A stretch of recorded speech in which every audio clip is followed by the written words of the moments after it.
Hello everyone, welcome back to another video. Very interesting developments happened today, especially with the third round of prisoner exchange between the Palestinian resistance and Israel.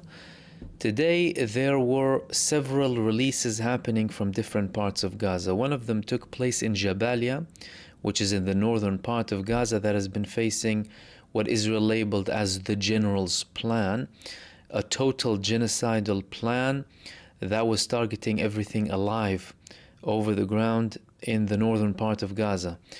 The second location that they chose was Khan Yunis. Khan Yunis is the place that Yahya Sinwar used to live in. And Hamas wanted to send a message to Israel that we're continuing with his legacy. He died fighting you, and we're continuing that legacy moving forward. So they released some of the Israeli prisoners of war there. The one in Jabalia was very interesting. The prisoner who was released in Jabalia, an IDF soldier, female soldier, it happened in a place where Hamas, Al-Qassam brigades, the armed wing of Hamas, they had a massive ambush against some of the genocide terror forces in Jabalia, during which they took one of their weapons, a scorpion weapon, one of the scorpion weapons that Israel has, one of their special units. And then they kept the actual machine gun on the table to also send a message to Israel with that too, that where we killed all of your team, we're releasing your prisoner of war, and here's what we got from your killed terrorists inside of Jabalia.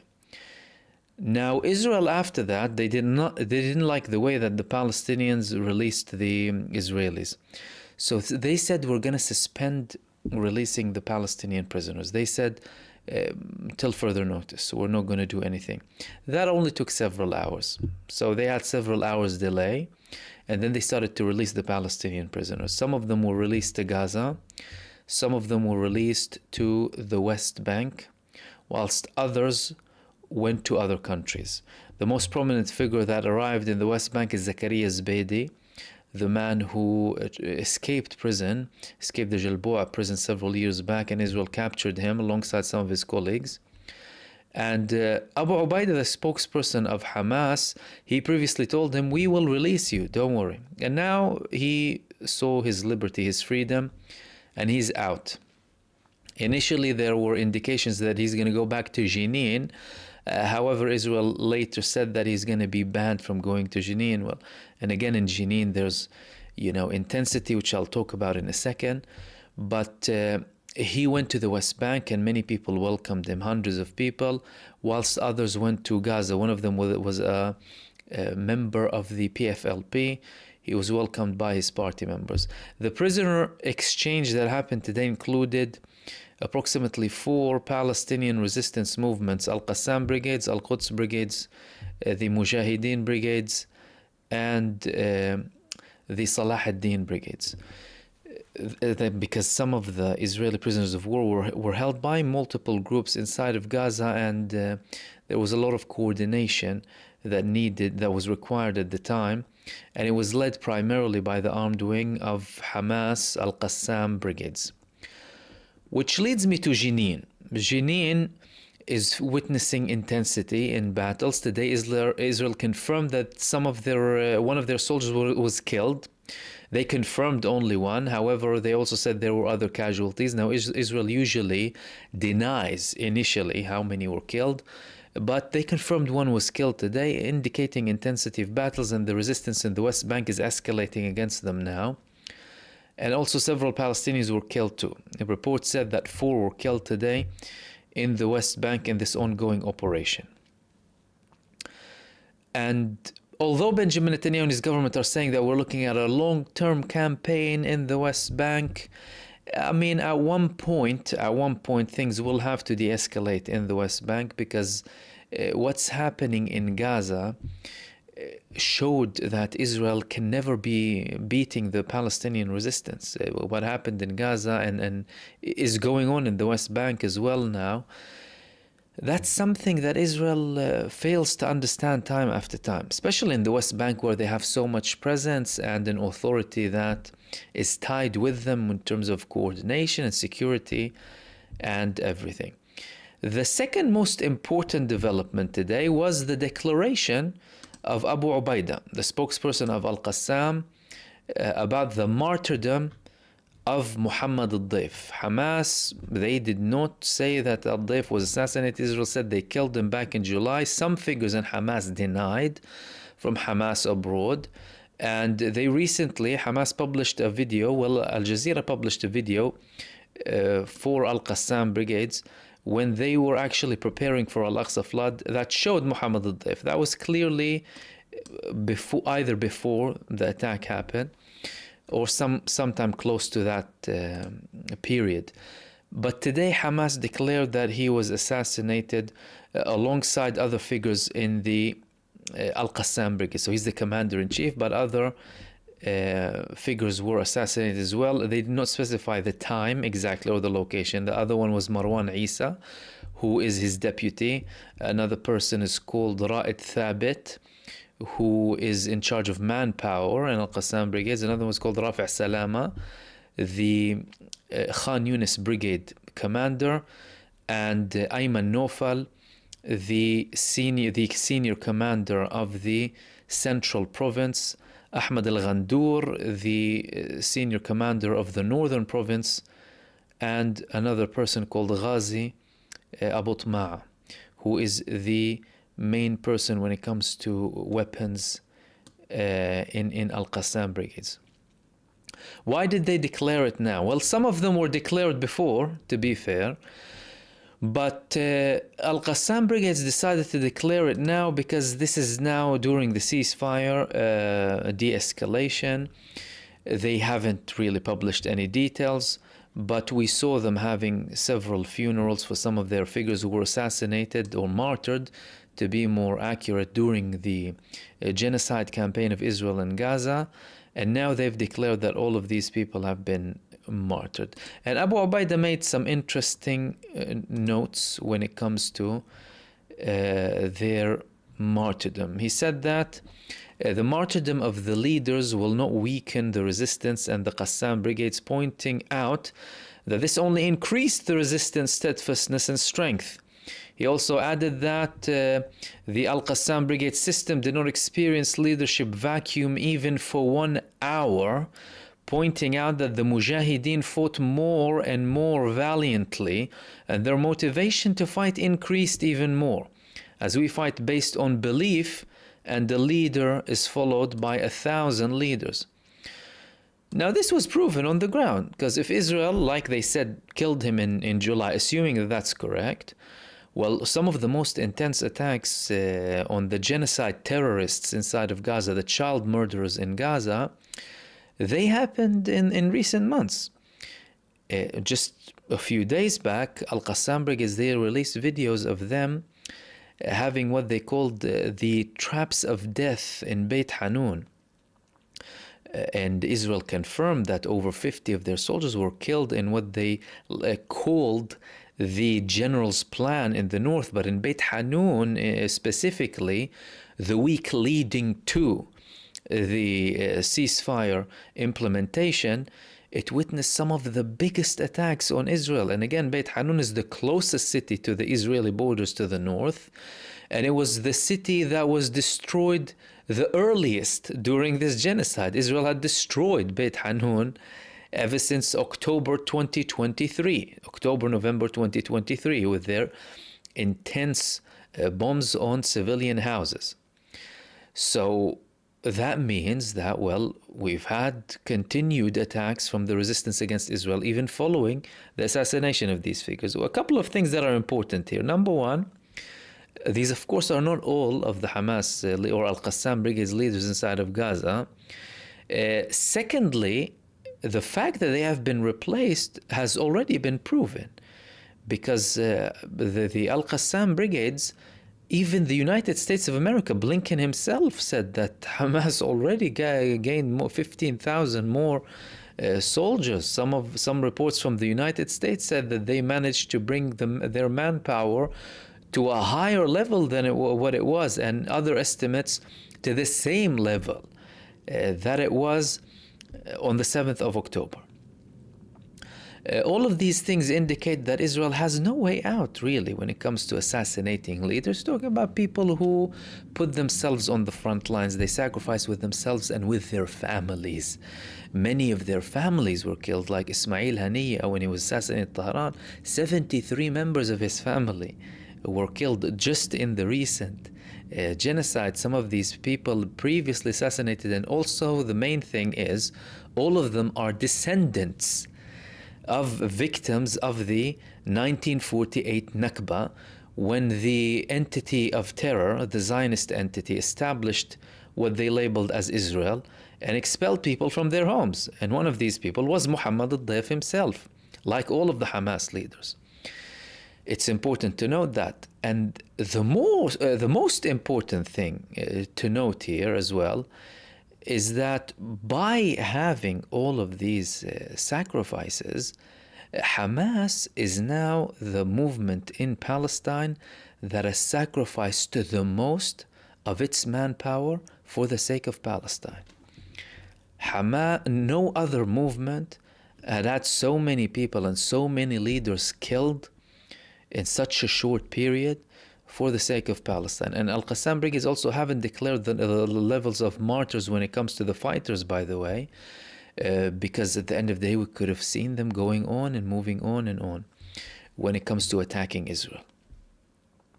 So again, massive blows to Israel, and the fact that after Israel assassinated Al-Dayf and the Al-Qassam brigades, they continued alongside the other resistance movements. All of these things, Israel cannot comprehend them. As a matter of fact, many other people cannot comprehend them. I mean, what the Palestinians faced in the past 15 months in Gaza would make countries kneel down. Many countries gave up and surrendered when they were hit with massive blows, even when you compare them to the level of Gaza, they were much smaller, right? Other countries surrendering once they get really big blows previously in history. But the Palestinians inside of Gaza, you're talking about the descendants of the Nakba survivors, people who know what they're dealing with. And Hamas as a movement, they studied Israel very well at a military, political, and societal level, their psyche, their origins, the way they think. And that made them very strong and resilient against Israel. Then there were more reports today about Steve Witkoff. Steve Witkoff, there was a confirmation that he visited Gaza. And he went to a part of the Netzarim line where Israel is still present at, which is the buffer zone next to Netzarim, approximately 700 meters to a kilometer into the Netzarim line, because Israel withdrew from the Netzarim itself. And the Palestinians are seen to move to the north, over 500,000. He had a chat with Benjamin Netanyahu. And during his conversation with him, he said several things, but one of the most relevant things when it comes to the ceasefire is that we didn't see violence inside of Gaza. Things are, of course, he mentioned the destruction and what have you. Interestingly enough, he didn't say who caused this destruction. Has he seen the bodies as well and the skeletons of children in Gaza? No, just destruction. They talk about destruction, him and Trump. Anyway, when it comes to the ceasefire, he said, no, things are quiet. And he urged Benjamin Netanyahu to get a majority for his government, to make sure that he has a majority in his government to move on with phase 2. He knows that Bezalel Smotrich threatened Netanyahu to resign if Benjamin Netanyahu doesn't restart the war with full force after the end of phase 1. And Witkoff, who forced Netanyahu to go into this based on instructions from Donald Trump himself, he's now pushing for the next phase. Benjamin Netanyahu did not comment much about that. The only thing that he said is, oh yeah, Witkoff, we're seeing that there is an understanding from the administration in the US about this, displacement of the Palestinian people. or what they shamefully label as willful migration. Willful migration after we destroyed everything and slaughtered over 50,000. With 14,000 missing, 65,000 almost confirmed dead during this genocide. What can Benjamin Netanyahu do? Well, Benjamin Netanyahu doesn't have a long time to decide. The talks about phase 2 when it comes to the ceasefire, they're going to have to take place. Witkoff is applying pressure on him. They have forces inside of Gaza, and by the way, the U.S. Private companies, these private mercenaries inside of Gaza, whose job is to secure people moving to the north under this, the supervision of an Egyptian company, well, they could be used as something against Israel. This is what people need to understand.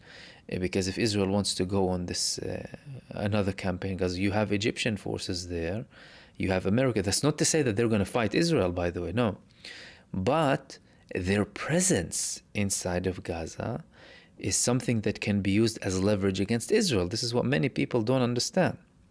And it's important to note that their presence inside of Gaza was agreed upon by the Palestinian resistance. And then the reports that are coming from Gaza and the videos as well are showing primarily Egyptian forces, and to be fair with their treatment with the Palestinians, very kind, very nice, friendly, speaking very nicely with the people. Even, when one of them was seen with one child who was saying them, "Oh, where are your soldiers?" He was saying, "Oh no, we're not an army here, we're brothers." And he was just joking about it. Reports of a very kind treatment coming from them, from the Egyptian security forces inside of Gaza, checking some of the cars going back to the north. However, their presence could be used as leverage, and their presence could also be used as an excuse from Benjamin Netanyahu. How?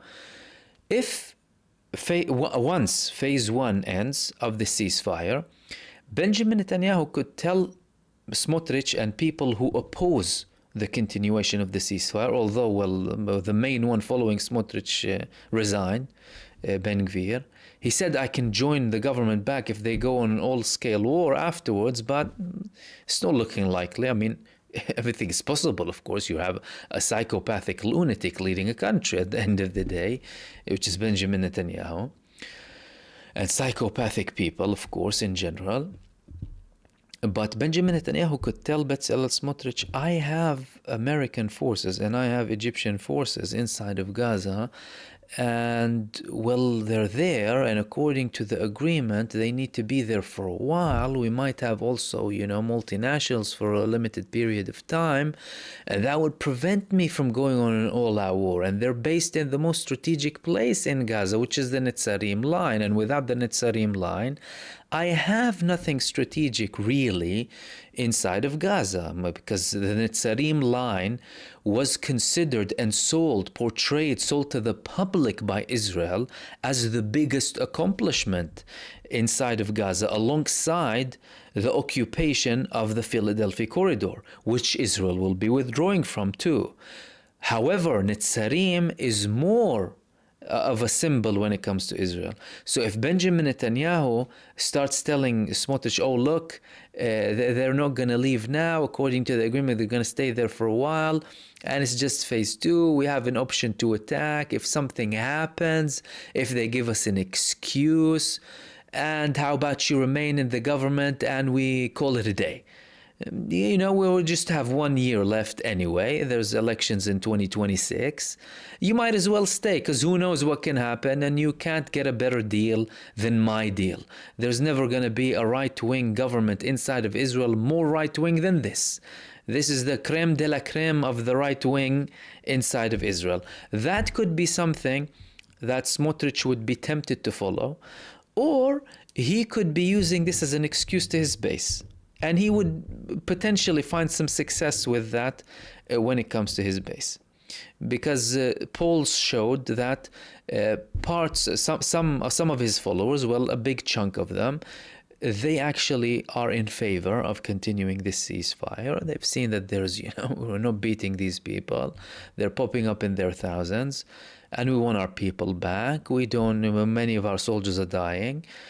We don't have people who want to fight anymore. We can't force conscription on the Orthodox community. Therefore, we're going to have to call it a day and start, recovering slowly. Take a breather.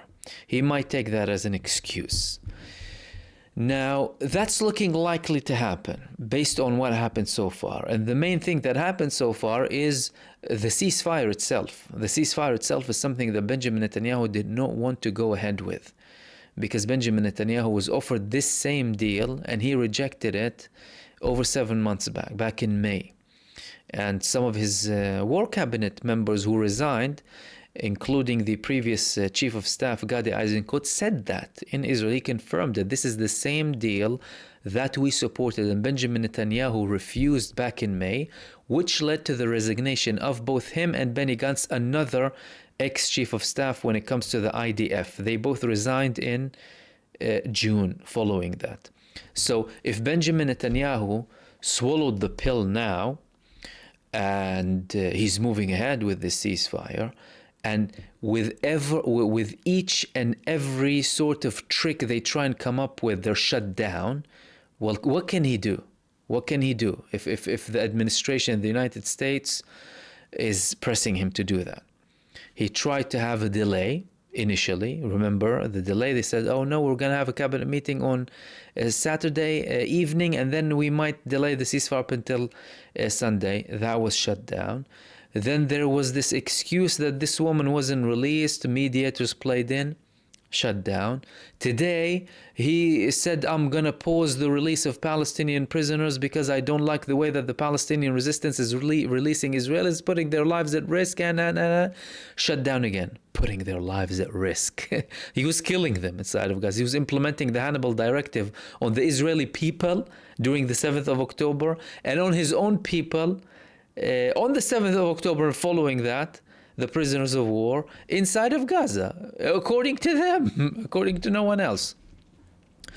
So judging by how things are going, it's looking likely that things would continue. And clearly Benjamin Netanyahu doesn't have a veto on how the Israeli prisoners of war are going to be released. Because according to Israel, Hamas is abusing this and they're trying to make a show.